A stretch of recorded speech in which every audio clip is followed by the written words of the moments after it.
Tebboune en, en 2017, quand il était Premier ministre, je lui avais, il m'avait interrogé sur mes projets en tant qu'ambassadeur en Algérie. J'avais parlé des centres culturels et lui, tout de suite, il avait dit, ah, il faut pas rouvrir de centre culturel à Tizi Ouzou.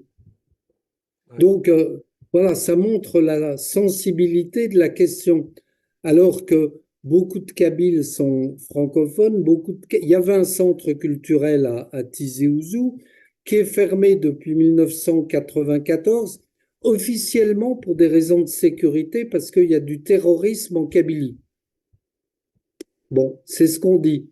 Et donc, on nous dit officiellement, vous ne pouvez pas rouvrir le centre culturel pour des raisons de sécurité, parce que vous seriez sans doute menacé, vous, en tant que Français, à Tizi Ouzou. Bon, c'est n'importe quoi, parce que ça veut dire que le gouvernement algérien ne veut pas rouvrir le centre culturel de Tizi Ouzou et oblige les étudiants francophones kabyles à venir à Alger.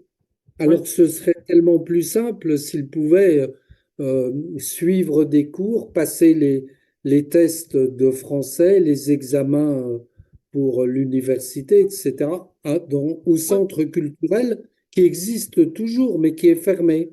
oui, parce que là, du coup, c'est un exemple où là, le régime pénalise la population. Parce que moi, par exemple, j'étais à... Analyse la population et j'avais trouvé une solution. Oui, J'avais trouvé une solution très concrète et très pratique.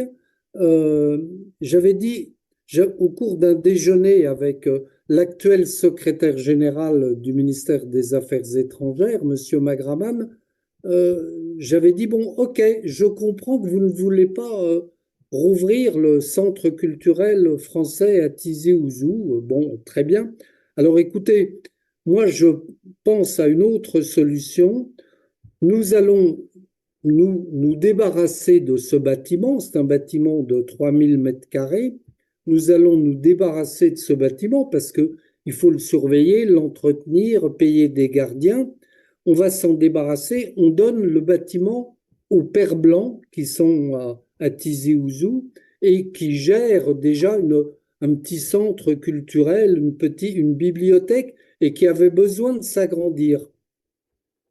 Donc, comme ça, officiellement, le centre culturel français, l'Institut français n'était pas rouvert, donc l'Algérie pouvait avoir gagné, et en même temps, en le transmettant au Père Blanc, ça permettait aux étudiants de Tizi Ouzou et de Kabylie d'avoir un centre culturel privé, pas officiel français, privé, euh, chez les Pères Blancs.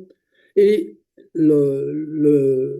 mon interlocuteur algérien, donc Monsieur Magraman, m'avait dit oui, c'est très bien, d'accord. Et puis une semaine plus tard, j'ai reçu une note me disant non, c'est pas possible. ah oui, il y a eu un retournement de situation, Oui, c'est-à-dire, oui, ouais. oui, oui, oui. Donc, ça montre bien la finalité politique de cette affaire et l'enjeu politique. Bah, c'est aussi un autre paradoxe, c'est-à-dire l'ambassadeur de France en Algérie qui essaie de trouver des solutions pour justement permettre l'accès à, enfin, à des Algériens, à Tizi Ouzou en Oui, Kabylie, exactement.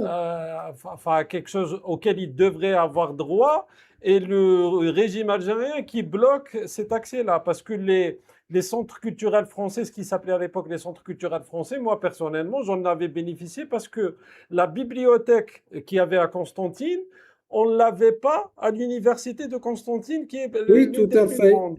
Donc, Tout à fait. Et là,